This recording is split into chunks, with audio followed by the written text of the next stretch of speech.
এই শোনো না, আমাদের অন্ধবিশ্বাস চ্যানেলটি যারা এখনো সাবস্ক্রাইব করেননি, প্লিজ সাবস্ক্রাইব করে দাও। আর অল্প কিছু সাবস্ক্রাইবার হলে 1 লক্ষ পরিবার হবে। সবাই প্লিজ সাবস্ক্রাইব এবং বেশি বেশি শেয়ার করে দাও প্লিজ। মেজর সাদাত মির্জা 16 বছর বয়সী একটা মেয়েকে বিয়ে করে মির্জা বিলায় আনছে। ছিহ ছিহ, এমন দিনও দেখতে হবে ভাবিওনি। সদর দরজায় দাঁড়ানো ছেলের পাশে একটা বাচ্চা মেয়েকে বউ বেশে দেখে চমকে কথাটা বলেন শম্পা মির্জা। তিনি চিৎকার করে বাড়ির সকল সদস্যকে জড়ো করেন। এই কে কোথায় আছো, সবাই দেখে যাও তোমাদের আদরের ছেলে সাদাত কি করেছে বলে বিলাপ করতে থাকেন। সাদাত মায়ের কাণ্ডে হতবাক হয়ে যায়। সাদাত দৌড়ে মায়ের কাছে এসে বলে, আম্মু, চিৎকার করছো কেন? লোকে কি বলবে? লোকে কি বলবে? যা বলে বলুক, সেটা আমার দেখার বিষয় না। তুই কি করে একটা ষোড়শী কন্যাকে বিয়ে করেছিস বাবু? বলে কান্না করে দেন শম্পা মির্জা। মায়ের এহেন কাজে সাদাত কি করবে বুঝে উঠতে পারছে না। মির্জা বাড়ির সবাই ড্রয়িং রুমে উপস্থিত হয়েছে, শুধু সাদাতের বাবা, দাদা এবং চাচা বাসায় নেই। সাদাতের দাদি এসে সাদাতের সামনে দাঁড়িয়ে গম্ভীর স্বরে বলেন, এসব কি হচ্ছে দাদু ভাই? তুমি কাউকে না জানিয়ে একটা অচেনা মেয়েকে কিভাবে বিয়ে করতে পারলে? তোমার থেকে এটার এক্সপেক্ট করিনি। লোকে শুনলে চিচি করবে মেয়েজাদের। সাদাত অনুনয়ের সুরে বলে, প্লিজ দাদি, তুমি অন্তত ভুল বুঝো না আমাকে। আমাকে এক্সপ্লেইন করার সুযোগটা তো দাও। সবটা শুনে যদি বলো আমি ভুল করছি, তাহলে তোমরা যা বলবে আমি তাই করব। I promise. সাদাতের কথা শুনে কিছুটা শান্ত হন জাহানারা মির্জা। সদর দরজায় দাঁড়িয়ে থাকা মেয়েটাকে ভেতরে আসতে বলেন জাহানারা মির্জা। মেয়েটা পা টিপে টিপে এসে দাঁড়ায় জাহানারা মির্জার পাশে। পা থেকে মাথা পর্যন্ত পরখ করে দেখেন তিনি। সাদাতের ছোট বোন তুলিকে বলে মেয়েটাকে তার রুমে গিয়ে ফ্রেশ হতে। মেয়েটার অনেক ধকল গেছে সারাটা দিন। সদ্য বিয়ে করা বউয়ের দিকে তাকিয়ে মায়ের কাছে যায় সাদাত। মাকে নিয়ে সোফায় বসায়। বিয়ে করা বউটার নামটাও জানা নেই সাদাতের। মেয়েটার দিকে তাকালে অদ্ভুত মায়া লাগছে তার। সাদাত তার বাবা, দাদু, চাচাকে ফোন দিয়ে বাসায় আসতে বলে। মিনিট 10 পরেই তারা বাসায় আসেন। হঠাৎ করে সাদাতের জরুরি তলবে বাসায় ফিরতে হয় তাদের।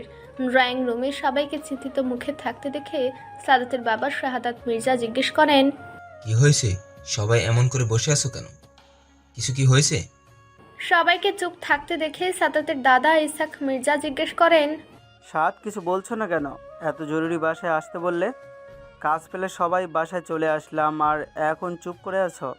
সাদাতকে সবাই সাদ বলে ডাকে। শম্পা মির্জা তেজে গলায় বলেন, সাদ আর কি বলবে বাবা? যা করে আসছে তাতে সমাজে মুখ দেখাতে পারবে কিনা সন্দেহ। শম্পা মির্জার কথায় কপালে ভাঁজ পড়ে যায় তার। তিনি চিন্তিত হয়ে বললেন, তুমি কি বলতে চাচ্ছ বৌমা? আমার দাদু ভাই কি করেছে?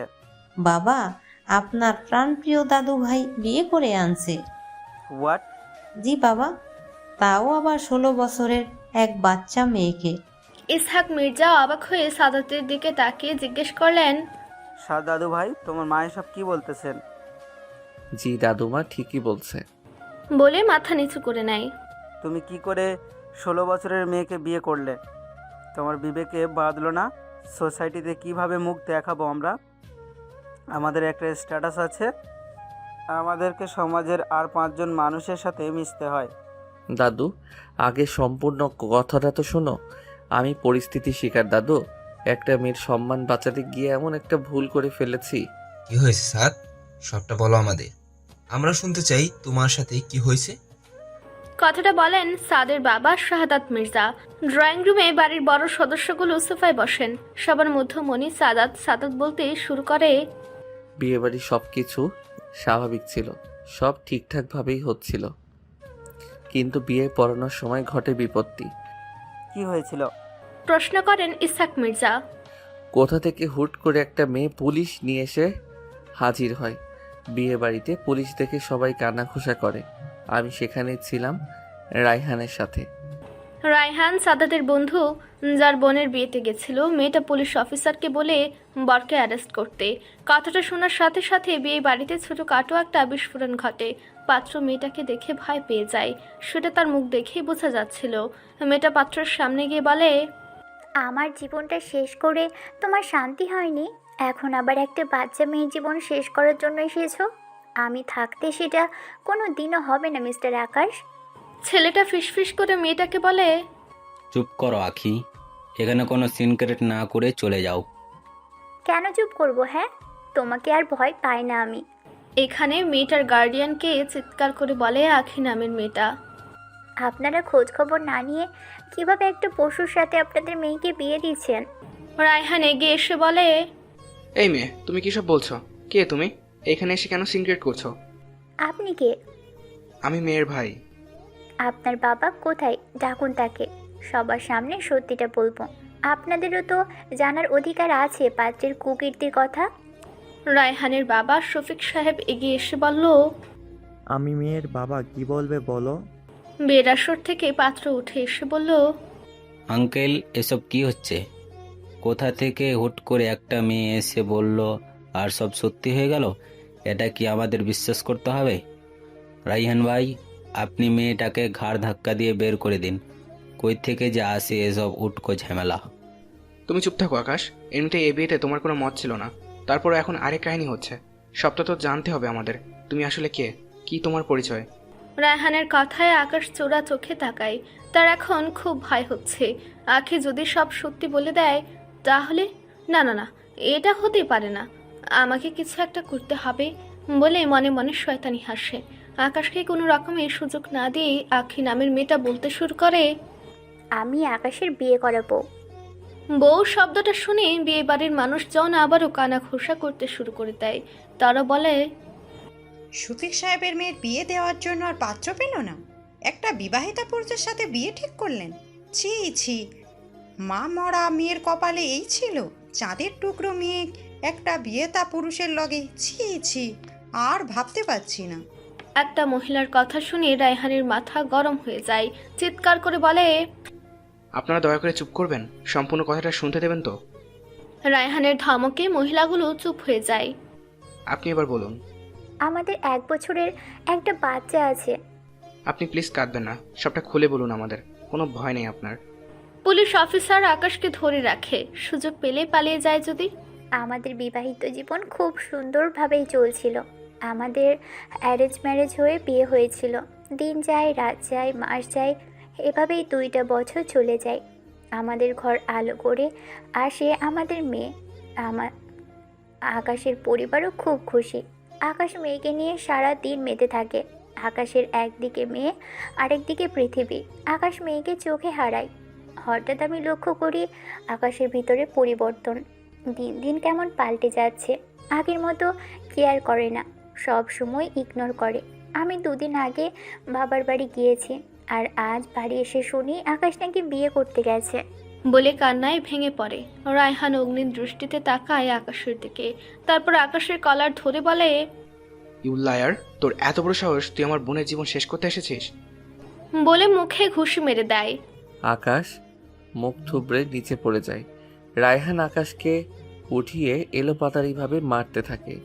তখন আমি দৌড়ে গিয়ে রায়হানকে আটকিয়ে বলি, আইন নিজের হাতে নিস না, পুলিশের কাজ পুলিশকে করতে দে।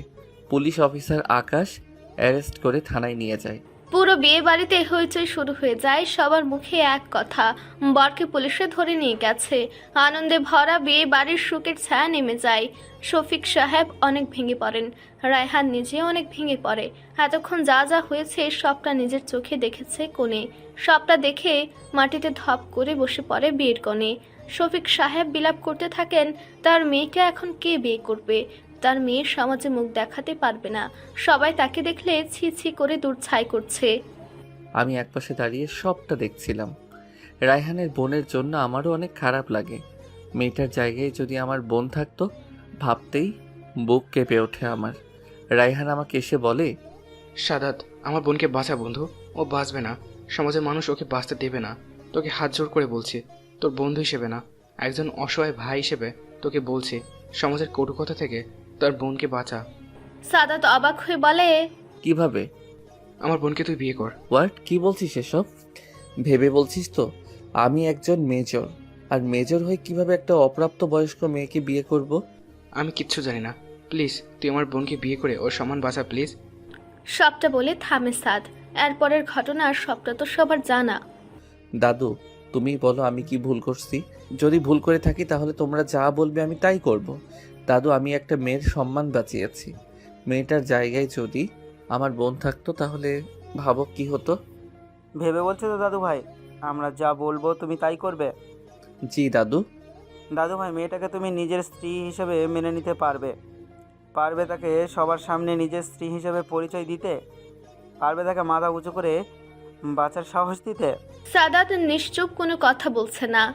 কি হলো দাদু ভাই, কথা বলছো না কেন? সাদের মা শম্পা মির্জা গর্জে উঠে বলল, বাবা এসব কথা এখানে কেন হচ্ছে? আমি কিছুতেই ওই মেয়েকে সাদের বউ হিসেবে মানি না। ওর কি যোগ্যতা আছে এই বাড়ির বউ হওয়ার? ওই মেয়ে আমার সাদের নখেরও যোগ্য না। ওই মেয়েকে আমার ছেলের পাশে মানাবে না। লোকে দেখলে হাসবে বাবা, তাই বলছি। এসব কি বলছো বৌমা? চুপ করো, আর একটা কথাও বলবে না। তুমি তোমার সীমা ছাড়িয়ে যাচ্ছ, লিমিটের মধ্যে থাকো। তেজি গলায় বলেন ইসহাক মির্জা। শ্বশুরের কথায় চুপসে যান শম্পা মির্জা। শাহাদাত মির্জা ছেলের দিকে তাকিয়ে বলল, সাদ, তোমার দাদুর প্রশ্নের উত্তর দাও। জি বাবা। দাদু মেয়েটাকে আমার স্ত্রী হিসেবে মেনে নিতে কোনো প্রবলেম নেই। ভেবে বলছো তো দাদু ভাই? তুমি একজন মেজর হয়ে এমনটা করছো, জানাজানি হয়ে গেলে তোমার চাকরিও চলে যেতে পারে। জি দাদু, আমি সব কিছু ভেবেই তারপর বলছি। কিন্তু একটা প্রবলেম দাদু। কিছুটা চিন্তিত হয়ে বলে, কি প্রবলেম দাদু ভাই? দাদু মেয়েটার এখনো 18 বছর হয়নি। এটা যদি জানাজানি হয় তাহলে সবাই ছিছি করবে। তাই আমি ভাবছি। কি ভাবছো? বলেন শাহাদাত মির্জা। বাবা, মেয়েটার 18 বছর পূর্ণ হলে তাকে এ বাড়ির বউ হিসেবে স্বীকৃতি দেওয়া হবে। ততদিন সে এ বাড়িতেই থাকবে, তুলির সাথে পড়াশোনা করবে। আর আমি তো কাল পরশু চলে যাব। আমার ছুটির সময়ও প্রায় শেষ। তুই ঠিক বলছিস সাদ, এটাই সবচেয়ে ভালো হবে।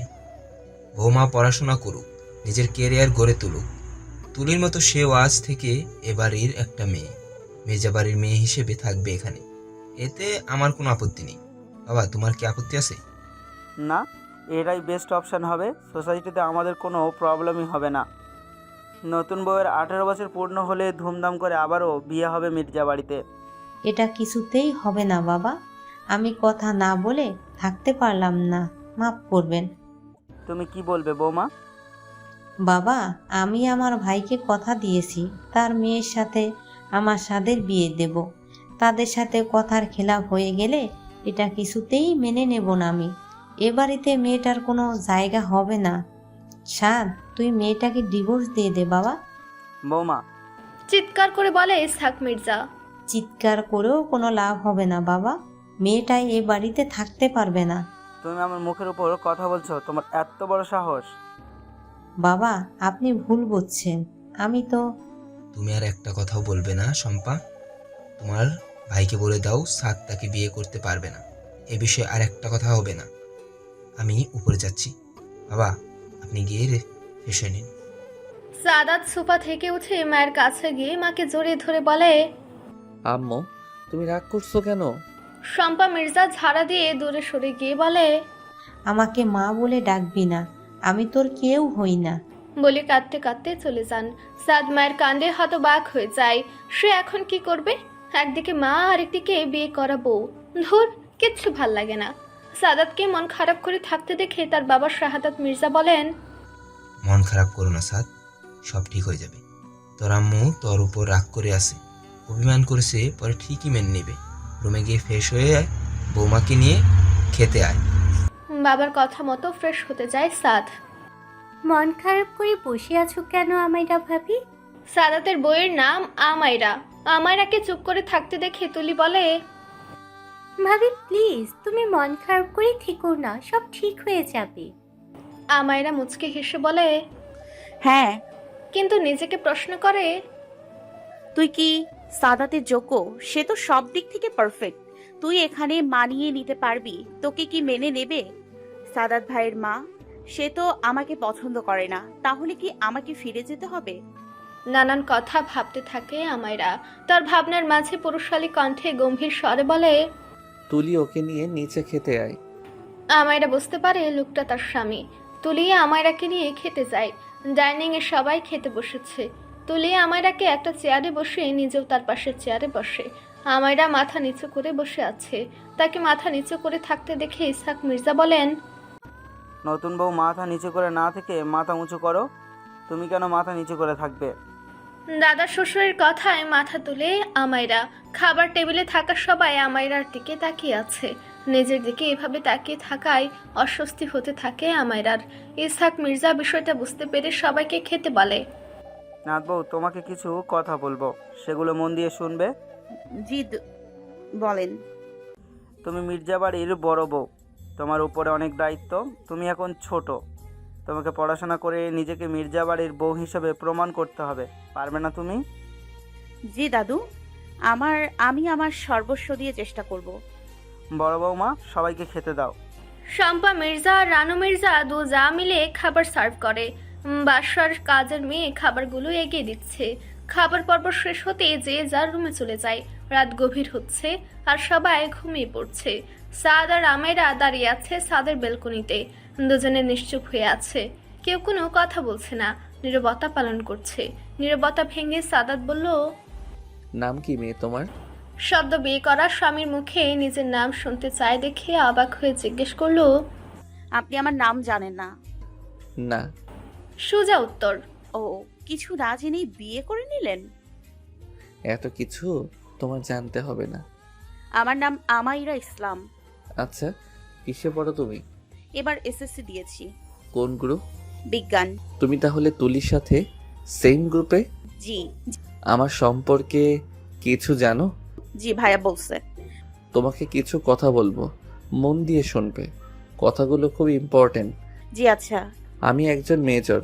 তোমাকে আমার যোগ্য হয়ে উঠতে হবে, প্রতিষ্ঠিত হতে হবে। লোকে দেখলে বলবে, ওই দেখ সাদাতের বউ, সাদাত যোগ্য বউ পেয়েছে। তোমাকে দেখলে যাতে বলতে না পারে তুমি আমার যোগ্য না। কিছুটা দম নিয়ে আবার বলতে শুরু করে, যেদিন তোমার 18 বছর হবে সেদিন তোমাকে আমার স্ত্রী হিসেবে স্বীকৃতি দেব, বুঝতে পারছো? জি। তোমাকে সব সময় মনে রাখতে হবে তোমার লক্ষ্য কি। আমার থেকে তুমি সব রকমের সাপোর্ট পাবে, কোনো তার কমতি পাবে না। জি মনে থাকবে। তোমাকে আরও একটা কাজ করতে হবে। কি কাজ? আমার মায়ের মন জয় করতে হবে। মা খুব রেগে আছে আমার উপর, তোমাকে দু চোখে সহ্য করতে পারছে না। সময় হলে সব ঠিক হয়ে যাবে। আমার বিয়ে নিয়ে আম্মুর অনেক স্বপ্ন ছিল। তার স্বপ্ন ছিল তার পছন্দ করা মেয়েকে আমি বিয়ে করব, কিন্তু এই দুর্ঘটনার জন্য সব শেষ হয়ে গেছে। এই জন্য অনেক চটে আছে আমার উপর। আমার আম্মুর মনটা অনেক ভালো, বাইরে থেকে দেখতে যতটা কঠিন ভিতরে ঠিক ততটাই নরম। আচ্ছা, অনেক রাত হয়েছে, খাটে গিয়ে ঘুমিয়ে পড়ো। আপনি ঘুমাবেন না? পরে ঘুমাবো, তুমি যাও। সাদাতের কথা মতো বিছানায় শুয়ে পড়ে আমায়রা। সাথে সাথে ঘুমের রাজ্যে তলিয়ে যায়। সাদাত রুমে এসে দেখে তার পিচ্ছি বউটা ঘুমিয়ে পড়েছে। ঘুমিয়ে থাকলে কাউকে যে এতটা কিউট লাগে আমায়রাকে না দেখলে জানতো না সাদাত। আমায়রা ঠোঁট উল্টে চোখ মুখ কুচকে ঘুমিয়ে আছে। যে কারোরই দেখলে হাসি পাবে। সাদাতের অনেক হাসি পায়। বিছানা থেকে একটা বালিশ নিয়ে সোফাতে গিয়ে শুয়ে পড়ে।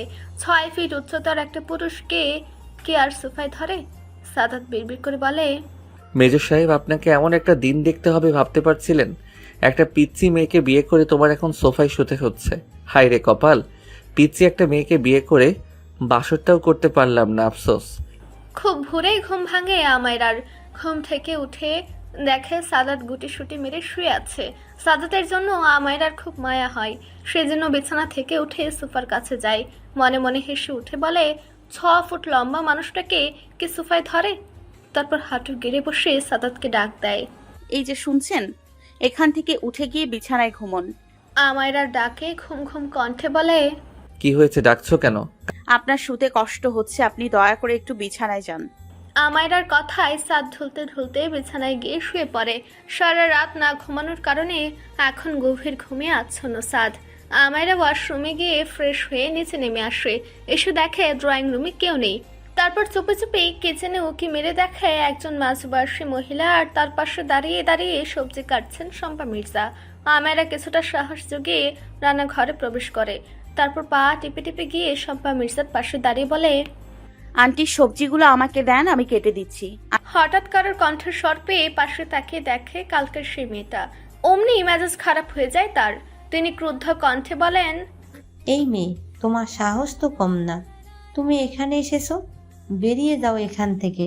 আর ভুলেও কোনোদিন এখানে পা রাখবে না। আন্টি, আর একটা কথাও বলবে না, বেরিয়ে যাও। আমার চোখের সামনে আসবে না তুমি। তোমাকে আমার সহ্য হয় না। শুধুমাত্র তোমার জন্য আমাকে ছোট হতে হয়েছে। আমি তোমাকে কখনোই আমার ছেলের বউ হিসেবে মেনে নেব না। তুমি আমার স্বাদের নখেরও যোগ্য না। শম্পা মির্জার কথায় খুব কষ্ট পায় আমায়রা। সেখান থেকে কাঁদতে কাঁদতে দৌড়ে রুমে এসে ব্যালকনিতে চলে যায়। ব্যালকনিতে দাঁড়িয়ে অঝরে কান্না করছে আমায়রা। ব্যালকনির গ্রিলে হাত দিয়ে আকাশের দিকে তাকিয়ে ফুপে ফুপে কাঁদছে আমায়রা। সাদাত মাত্রই শাওয়ার নিয়ে ওয়াশরুম থেকে বেরিয়েছে। রুমে আসার পর ফুপে ফুপে কান্না করার শব্দ পায়। শব্দ অনুসরণ করে ব্যালকনির কাছে এগিয়ে আসে দেখে আমায়রা গ্রিল ধরে ফুপে ফুপে কাঁদছে। সাদাত আমায়রার পেছনে দাঁড়িয়ে কাঁধে হাত দিয়ে বলে, কাঁদছো কেন? আমায়রা মুখ ফসকে বলে ফেলে, আপনার আমার কিছু না। আমার আম্মুর কথা খুব মনে পড়ছে, বাবা ভাইয়া সবার কথাও খুব মনে পড়ছে। আমায়রার কথায় ভ্রু কুচকে তাকায়। সাদাত ঢের বুঝতে পারছে আমায়রা কথা ঘুরিয়ে ফেলেছে। মেয়েটা খুব বুদ্ধিমতী। সাদাত মনে মনে হাসে, তারপর বলে, নিচে গেছিলে? হ্যাঁ, দেখলাম আন্টি রান্না করছেন। তুমি কিচেনে গিয়েছিলে? চোখ ছোট ছোট করে জিজ্ঞেস করে। আমায়রা আমতামতা করে বলে, আসলে না, মানে গিয়েছিলাম তো। সাদাত বুঝে ফেলে তার আম্মু আমায়রাকে কিছু বলেছে, নইলে আমায়রা এই সাত সকালে কাঁদবে কেন? কথা বলায় ব্যস্ত থাকার কারণে আমায়রা খেয়াল করেনি সাদাত মাত্র গোসল করে এসেছে। মাথা থেকে টপ টপ করে পানি গড়িয়ে পড়ছে। খালি গায়ে গা থেকে বিন্দু বিন্দু পানি পড়ছে। আমায়রা ঝট করে ঘুরে যায়। সহসা আমায়রার ঘুরে যাওয়া দেখে ভ্রু দলা করে ফেলে সাদাত। তারপর বলে, ঘুরে দাঁড়ালে কেন? আমার দিকে তাকাও। আমায়রা বলে না। সাদাত খুব অবাক হয়ে জিজ্ঞেস করে, এতক্ষণ তো ঠিকই ছিলে, হঠাৎ কি হলো? আপনি রুমে গিয়ে একটা টি শার্ট পরে আসুন। সাদাত নিজের দিকে তাকায়। আমায়রা যে তাকে খালি গায়ে দেখে এমনটা করছে সেটা বুঝতে পারছে। সাদাত বাঁকা হেসে বলে, তুমি কখনো পুরুষ মানুষকে খালি গায়ে দেখোনি? দেখেছি তো, কিছু আপনাকে দেখিনি। বলে নিজের হাত দিয়ে নিজের মুখ চেপে ধরে আমায়রা। আমায়রার কথায় বাঁকা হাসে সাদাত। তারপর আবার বলে, তাকাও এদিকে। আমায়রা তাকায় না। সাদাত হাত দিয়ে আমায়রাকে নিজের দিকে ফিরায়। আমায়রা চোখ মুখ খিচে বন্ধ করে আছে। সেটা দেখে ফের হেসে ফেলে সাদাত। তারপর বলে, চোখ খোলো। আমায়রা এক চোখ বন্ধ করে আরেক চোখ খুলে তাকায়। সাদাতের হাসি মুখ দেখে দু চোখ খুলে ফেলে। সাদাত বাঁকা হেসে বলে, শোনো মেয়ে, তোমাকে যতই বলি না কেন, তোমার বয়স হলে তোমাকে স্ত্রী হিসেবে মেনে নেব। আমরা লিগ্যাল হাজব্যান্ড ওয়াইফ। আমি জানি তুমি ছোট, তাই বলে সামান্য খালি গায়ে দেখে এভাবে লজ্জা পাওয়ার কিছু নেই। সব সময় স্বাভাবিক থাকার চেষ্টা করবে। আমায়রা মাথা নেড়ে সায় দেয়। সাদাত আমায়রাকে ছেড়ে দিয়ে ভেতরে চলে যায়। সকাল 8টা। খাবার টেবিলে সবাই খেতে বসেছে। নেই শুধু সাদাত আর ইরা। আমায়রা থেকে শর্ট করে ইরা দেওয়া হলো আপনাদের পড়তে সুবিধার জন্য। এখনো খাওয়া শুরু হয়নি। ইসহাক মির্জা সাদাতকে ডাক দেয়। সাদ দাদু ভাই, খেতে আসো, তোমাদের জন্য সবাই অপেক্ষা করছে। সাদাত দোতলা নিজের রুম থেকে বলে, আসছি দাদু। সাদাত ইরা দুজনে নিচে খেতে আসে। সাদাতের পাশে ইরাকে দেখে তেলে বেগুনে জ্বলে ওঠে শম্পা মির্জা। শ্বশুরের জন্য মুখ বুজে সব সহ্য করতে হচ্ছে তাকে। দুজনে টেবিলে এসে বসে। শম্পা মির্জা কিছু না বলে ডাইনিং টেবিল ছেড়ে চলে যায়। তার যাওয়ার পানে সকলেই তাকায়। ইসহাক মির্জা কিছু বলেন না। রানু মির্জাকে খাবার দিতে বলে। সাদাত টেবিল থেকে উঠে মায়ের কাছে যায়। শম্পা মির্জা কিচেনে দাঁড়িয়ে চোখের পানি ফেলছেন। সাদাত মায়ের কাছে গিয়ে তার চোখের পানি মুছে দিয়ে বলে, আম্মু, তুমি তো এমন অবুঝ ছিলে না, তাহলে কেন এমন করছো? শম্পা মির্জা কান্না মাখা কণ্ঠে বলেন, সাদ বাবা, তুই মেয়েটাকে ডিভোর্স দিয়ে দে বাপ। তোকে এর থেকেও সুন্দর লাল টুকটুকে বউ এনে দেব। আমার ভাইয়ের মেয়ে রিয়াকে তোর সাথে বিয়ে দেব। রিয়ার মতো মেয়ে পাওয়া ভাগ্যের ব্যাপার। লাখে একটা অমন মেয়ে পাওয়া যায়। এই মেয়ে তোর নখেরও যোগ্য না। তুই আমার কথাটা শোন বাবা, তোর জীবনটা এভাবে শেষ হতে দিস না সাদ। শম্পা মির্জার কথাগুলো মনোযোগ দিয়ে শুনে সাদাত হালকা হেসে বলে, আম্মু, বিয়েটা যেভাবেই হোক না কেন আমি এটা অস্বীকার করতে পারবো না। যার জন্য মেয়েটাকে বিয়ে করছি সেটাই যদি, তার সম্মানটাই যদি রক্ষা করতে না পারি তাহলে বিয়ে করে কি করলাম? সবাই তো মেনেই নিয়েছে, তুমিও মেনে নাও না, তাহলে তো সব ঝামেলা শেষ হয়ে যায়। আমি ইরাকে ডিভোর্স দিতে পারবো না। যে হাত আমি একবার ধরেছি সেই হাত আমি আর ছাড়ছি না। মরার আগ পর্যন্ত সেই হাত শক্ত করে ধরে রাখবো। জীবনে যত বাধাই আসুক না কেন সবটা ধৈর্য সহকারে মোকাবেলা করব। ছেলের কথায় বাকরুদ্ধ হয়ে যান শম্পা মির্জা। তিনি সাদাতের গালে থাপ্পড় মেরে দেন। থাপ্পড় মেরে বলেন, মায়ের মুখে মুখে কথা বলছিস? এই দিন দেখার জন্য তোকে পেটে ধরেছিলাম, মায়ের সামান্য একটা কথা রাখতে পারলি না? মায়ের হাতের থাপ্পড় খেয়ে আশ্চর্য হয়ে যায় সাদাত। যেই মা তার গায়ে কখনো একটা ফুলের আঁচড় লাগতে দেয়নি, সেই মা তাকে আজ মারলো নিজের পছন্দের মেয়েকে বিয়ে না করায়। আচ্ছা, পছন্দটা কি মেইন, নাকি একটা মেয়ের সম্মান বাঁচানো আগে জরুরি? কোনটা? শম্পা মির্জা কিচেন থেকে নিজের রুমে চলে যায়। সাদাত খাবার টেবিলে গিয়ে কোনো রকমে খেয়ে রুমে চলে আসে, সাথে ইরাকে নিয়ে। কালকে সাদাতের ছুটি শেষ, ফিরে যেতে হবে নিজের গন্তব্যে। কিন্তু যাওয়ার আগে তার কিছু গুরুত্বপূর্ণ কাজ আছে, সেগুলো সেরে যেতে হবে। কবে নাগাদ ফিরবে সেটা বলা মুশকিল। সেজন্য কাউকে কিছু না বলে বিকেলে বাসা থেকে বের হয়। বিকেল 4টা। সাদাত আমায়রাকে সাথে নিয়ে বের হয়েছে, যা দেখে শম্পা মির্জা রেগে বুম হয়ে আছে। সাদাত যাওয়ার আগে মাকে বলে গেলেও শম্পা মির্জা কোনো কথা বলেন না। আজ 3 দিন তাদের বিয়ে হয়েছে। বিয়ের নিয়ম অনুযায়ী আজ তাদেরকে আমায়রার বাবার বাড়ি যেতে হবে। রায়ান ফোন দিয়ে বারবার করে যেতে বলেছে। সাদাত মানা করে দেয়, কিন্তু রায়ান হার মানে না। সাদাতের দাদুর কাছে ফোন দিয়ে যাওয়ার কথা বলে। ইসহাক মির্জা না করেন না, তবে বিকালে গিয়ে রাতে আবার ফিরে আসতে হবে, কারণ কালকে সাদাত খুলনাতে চলে যাবে। রায়ান তাই মেনে নেয়। কয়েক ঘন্টার জন্য হলেও আসবে তো, এটাই অনেক। সাদাত দাদুর কথা মতো আমায়রাদের বাসার উদ্দেশ্যে বেরিয়ে পড়ে, কিন্তু যাওয়ার পথে তার মা বাধা দেয়। সাদাত বলে, আম্মু, সন্ধ্যার পরেই ফিরে আসবো। এই কথা বলার পর আর একটা কথাও বলেন না তিনি। তারপর সাদাত আমায়রাকে নিয়ে বের হয়। বাসা থেকে বাইক নিয়ে আসে সাদাত। আমায়রা আগেও ভাইয়ের বাইকে উঠেছে, যার জন্য কোনো প্রবলেম হয় না। সাদাত বাইক নিয়ে থামায় বাজারে।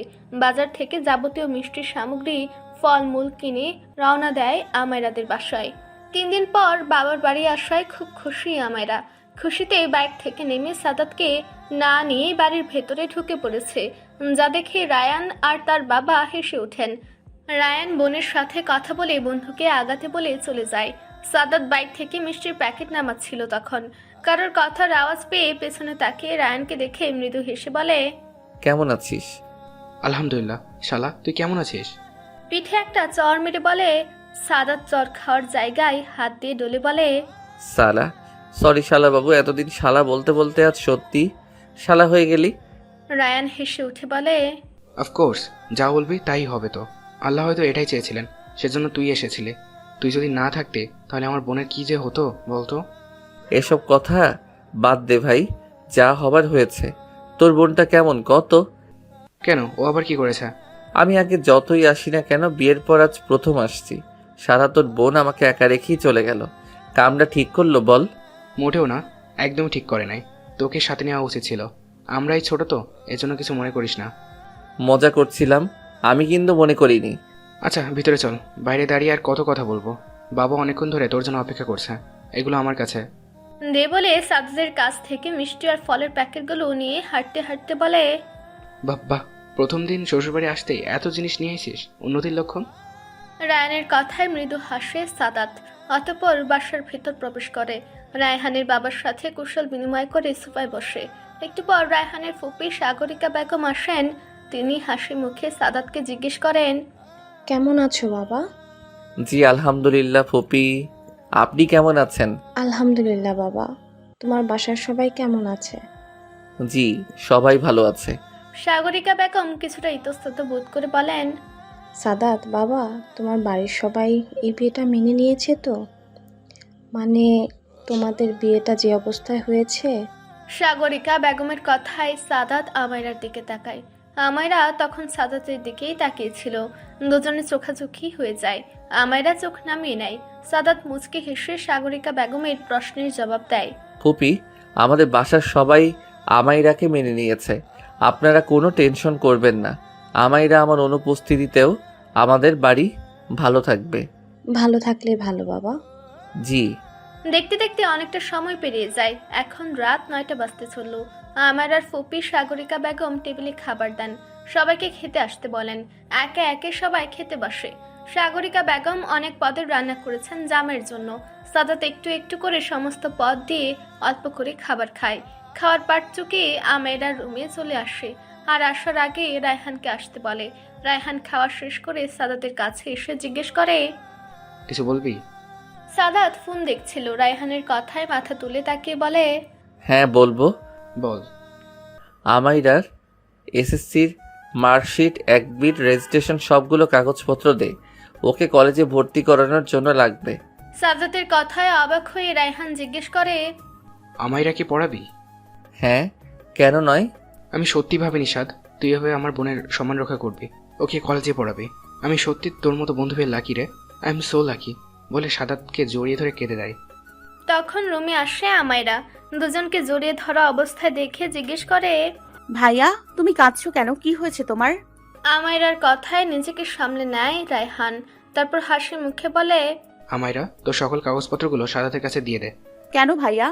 কয়েকদিন পর তো তোকে কলেজে ভর্তি হতে হবে, তার জন্য। আচ্ছা। প্রায় 10টা বাজতে চলল। সাদাত আর আমায়রা বাসার উদ্দেশ্যে রওনা দেয়। যেতে যেতে অনেকটা রাত হয়ে যাবে। শম্পা মির্জা হয়তো এখনো না খেয়ে ছেলের জন্য অপেক্ষা করছেন। বাসায় ফিরতে ফিরতে প্রায় 11টা বেজে যায়। সাদাতের কাছে এক্সট্রা চাবি থাকায় কাউকে ডাকতে হয় না। দরজা খুলে আমায়রাকে রুমে যেতে বলে নিজে চলে যায় বাবা মায়ের রুমে। শম্পা মির্জা বিছানায় শুয়ে চোখের উপর হাত দিয়ে রেখেছে। শাহাদাত মির্জা ব্যালকনিতে বসে বই পড়ছেন। তিনি খুব বই পড়ুয়া একজন ব্যক্তি। সময় পেলেই তিনি বইয়ের ভেতর মগ্ন হয়ে যান। সাদাত চেয়ার টেনে মায়ের কাছে বসে আস্তে করে ডাক দেয়। আম্মু। কয়েক সেকেন্ড পর আবার ডাক দেয়। আম্মু, তুমি কি ঘুমিয়ে পড়ছো? শম্পা মির্জার থেকে কোনো রকমের রেসপন্স আসে না। শাহাদাত মির্জা ছেলেকে দেখে এগিয়ে এসে বলেন, বাবা, আম্মু কি অনেকক্ষণ ঘুমিয়েছে? হ্যাঁ, অনেকক্ষণ, কিন্তু ঘুমিয়েছে কিনা জানি না। সাদাত কয়েকবার ডাক দিলেও সায় দেয় না। সেজন্য মন খারাপ করে নিজের রুমে চলে আসে। সাদাত চলে যেতেই উঠে বসে শম্পা মির্জা। সেটা দেখে শাহাদাত মির্জা বলেন, ছেলেটা এতটা পথ জার্নি করে এসে রুমে না গিয়ে আগে তোমার কাছে আসলো, আর তুমি তাকে নিরাশ করে ফিরে দিলে। এটা কিন্তু তুমি ঠিক করনি শম্পা। শম্পা মির্জা ডুকরে কেঁদে ওঠেন। সহধর্মিনীর কান্না দেখে বিচলিত হয়ে জিজ্ঞেস করেন, আচ্ছা কেন শম্পা? এভাবে কাঁদলে তোমার কষ্ট হবে, প্লিজ কান্না থামাও। শম্পা মির্জা স্বামীর 2 হাত আঁকড়ে ধরে বলেন, আমার সব শেষ গো, আমার ছেলেটার আমার নেই। এটা তোমার সম্পূর্ণ ভুল ধারণা শম্পা। তোমার ছেলে তোমারই আছে। তোমার আরো গর্ব করা উচিত। তোমার ছেলের মতো একটা কাজ করেছে, একটা মেয়ের সম্মান বাঁচিয়েছে। এখন কান্নাকাটি থামিয়ে ঘুমিয়ে পড়ো, অনেক রাত হয়েছে। বলে লাইট অফ করে শুয়ে পড়েন। সাদাত রুমে এসে দেখে তার পিচ্ছে বউটা এলোমেলো ভাবে শুয়ে পড়েছে। ঘুমে এতটা বিভোর যে পরনে থাকা ড্রেসটাও চেঞ্জ করেনি, যা দেখে মাথা চুলকে হেসে উঠে সাদাত। পাখির কিচিরমিচির শব্দ, জানালার পর্দা ভেদ করে সকালের মিষ্টি রোদ রুমে এসে পড়ে। আলো গিয়ে আমায়রার চোখে পড়ে। আমায়রা চোখ মুখ কুচকে ঘুরে আবার ঘুমিয়ে পড়ে। সাদাত খাটে বসে এতক্ষণ আমায়রাকে দেখছে। মেয়েটার চোখে আলো পড়ছে, তবু উঠছে না।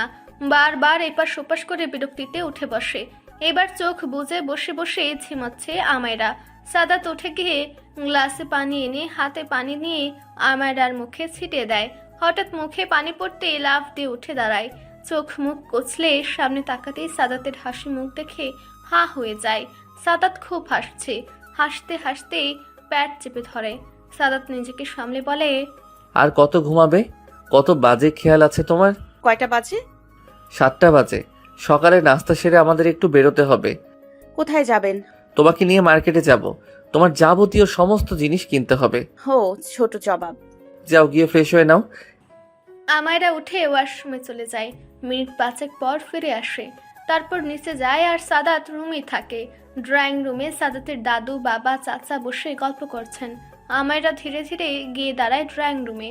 আমায়রাকে দেখে শাহাদাত মির্জা হাসি মুখে বলেন, আরে বৌমা এসো, এখানে এসে বসো। তোমার সাথে সেরকম কোনো কথাই বলতে পারিনি এখনো। শ্বশুরের কথায় সোফায় এক কোনায় গিয়ে বসে আমেরা। শাহাদাত মির্জা হেসে বলেন, জি আলহামদুলিল্লাহ আঙ্কেল। আঙ্কেল ডাক শুনে বেজায় মন খারাপ হয়ে যায় শাহাদাত মির্জার। মুখটা মলিন করে বলে, এ কেমন কথা মা? বাবাকে কেউ আঙ্কেল বলে? আমিও তো তোমার আরেক বাবা। আজ থেকে তুমি আমাকে বাবা বলেই ডাকবে, ঠিক আছে? আচ্ছা ঠিক আছে বাবা। শোনো, তুমি তো এই বাড়ির কারোর সাথে তেমন কথা বলোনি, কাউকে চিনোই না। শাহাদাত মির্জার পাশে বসে থাকা হাসিব মির্জাকে দেখেই বলে, এটা তো কাকা হয়, আমার ছোট ভাই। আজ থেকে তুমি ওকে কাকা বলেই ডাকবে। আমায়রা মাথা নেড়ে সায় দেয়। তারপর শাহাদাত মির্জা বলেন, আর বাবাকে তো তুমি চেনোই, তিনি আমাদের বাড়ির সবচেয়ে বয়োজ্যেষ্ঠ ব্যক্তি, তাকে সব সময় সম্মান করবে। জি বাবা। আমাদের বাড়ির আরেকজন সদস্য এখানে মিসিং, কয়েকদিনের মধ্যে সে চলে আসবে। কে বাবা? খানিকটা কৌতূহল নিয়ে জিজ্ঞেস করে আমায়রা। শাহাদাত মির্জা হেসে উঠে বলেন, এই বাড়ির ছোট ছেলে, তোমার দেবর, আমার ভাইয়ের ছেলে আশিক মির্জা। সে কোথায় গেছে বাবা? ভার্সিটি থেকে বন্ধুদের সাথে ট্যুরে গেছে। ও আচ্ছা আচ্ছা বাবা, আপনারা কথা বলুন, আমি কিচেন থেকে ঘুরে আসি। আচ্ছা যাও। মুচকি হেসে আমায়রা কিচেনে যায়, যেখানে শম্পা মির্জা, রানু মির্জা আর বুয়া মিলে রান্না করছে। রান্না প্রায় শেষের দিকে। আমায়রাকে দেখে শম্পা মির্জা চেতে গিয়ে বলেন, এই মেয়ে এখানে কেন আসছে? চুপচাপ এখান থেকে চলে যাও, নইলে কিন্তু। বড় জায়ের কথা শুনে রানু মির্জা বলেন, আহ ভাবি, আপনি একটু চুপ করুন না। মেয়েটা আসছে তাতে কি হয়েছে? আপনি একটু বেশি বেশি করছেন ভাবি। বাচ্চা মেয়েটার এখানে কোনো দোষ নেই। তুমি গিয়ে ড্রয়িং রুমে বসো মা। রানু মির্জার কথায় কৃতজ্ঞতার দৃষ্টিতে তাকায় আমায়রা। আমায়রা চুপচাপ কিচেন থেকে চলে আসে। আমায়রা যেতে শম্পা মির্জা রুক্ষ কণ্ঠে বলল, তুই আমাকে এই কথাগুলো বলতে পারলি রানু? আমি বেশি বেশি করছি? ভাবি, আপনি একটু বোঝার চেষ্টা করুন। জন্ম মৃত্যু বিয়ে উপরওয়ালার হাতে। কখন কার সাথে বিয়ে হবে সেটা একমাত্র আল্লাহই জানেন। এটা তো আপনিও জানেন ভাবি। তাহলে মেয়েটাকে এভাবে কুটো কথা কেন শোনাচ্ছেন আপনি? বাহ বাহ, চমৎকার। মেয়েটা দুদিন না আসতেই সবাই ওর জন্য এত ভাবছে। তুইও যে এভাবে পাল্টে যাবি ভাবিনি ছোট। ভাবি, আপনি ভুল বুঝছেন। একটু ভেবে দেখুন বিষয়টা, আর মেনে নিলেই তো সব ঝামেলা শেষ হয়ে যায়। থাক, আর একটা কথাও আমি শুনতে চাই না। তোরা যা ইচ্ছে তাই কর। বলে রান্নাঘর থেকে বেরিয়ে যান। শম্পা মির্জার যাওয়ার পানে তাকিয়ে টানা নিঃশ্বাস ফেলে রানু। কাজের বুয়া বলেন, ভাবি কিছু মনে না করলে একটা কথা কইতাম। হ্যাঁ বলুন। বড় ভাবি এমন করতেছেন কেন? মেয়েটা তো দেখতে মাশাল্লাহ। আরে বইলেন না আপা, বড় ভাবি তার ভাইকে কথা দিছে তার মেয়েকে নাকি আমাদের সাদাতের সাথে বিয়ে দেবে। আর পরশু সাদাত হুট করে কাউরে না বলে বিয়ে করে আনছে। এজন্য ভাবি খুব রেগে আছে। মেয়েটাকে দু চোখে সহ্য করতে পারছে না। এবার বুঝছেন? হ্যাঁ বুঝেছি। সকালের নাস্তা সেরে 3 বাপ বেটা অফিসে চলে গেছেন। ইসহাক মির্জা কিছুদিন পর সবকিছু থেকে অবসর নেবেন। তাই অবসর নেওয়ার আগে তিনি অফিসের সকল কাজকর্ম সবাইকে গুছিয়ে দেবেন। সাদাত আমায়রাকে নিয়ে শপিংয়ে বের হয়েছে। প্রথমে তারা কাপড়ের দোকানে যায়। সেখান থেকে আমায়রার জন্য অনেকগুলো সুতির 3 পিস নেয়, যেগুলো বাসায় পরবে। আর উঠে রাখার জন্য বেশ দামি কয়েকটা 3 পিস নেয়, সাথে 2টো জর্জেট। তুলির জন্য একটা সুতির 3 পিস নেয়। এবার তারা শাড়ির কাছে যায়। আমায়রার জন্য 4টা শাড়ি নেয়, তার মধ্য থেকে 2টা গর্জিয়াস বেশি, যেগুলো বিভিন্ন অনুষ্ঠানে পরা যাবে।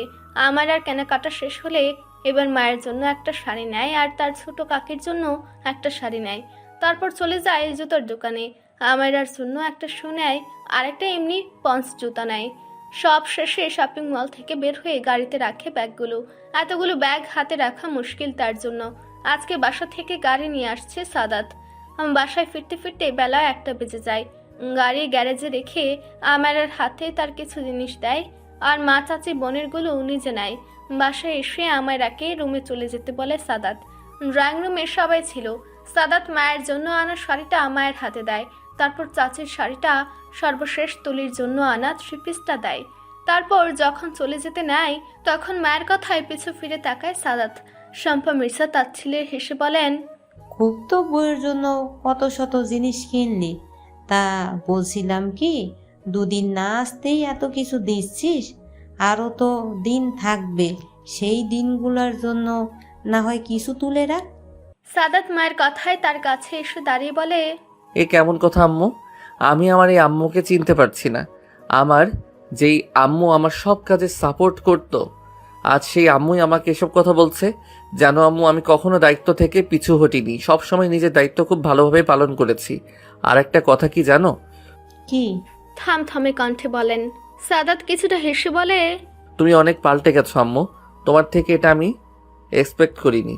আমি সবসময় তোমাকে নিয়ে গর্ব করি, অথচ আজ দেখো, যখন একটা মেয়ে বিপদে পড়েছে আর তাকে বাঁচাতে গিয়ে তাকে বিয়ে করতে হয়েছে, সেজন্য তুমি তাকে মেনে নিচ্ছ না।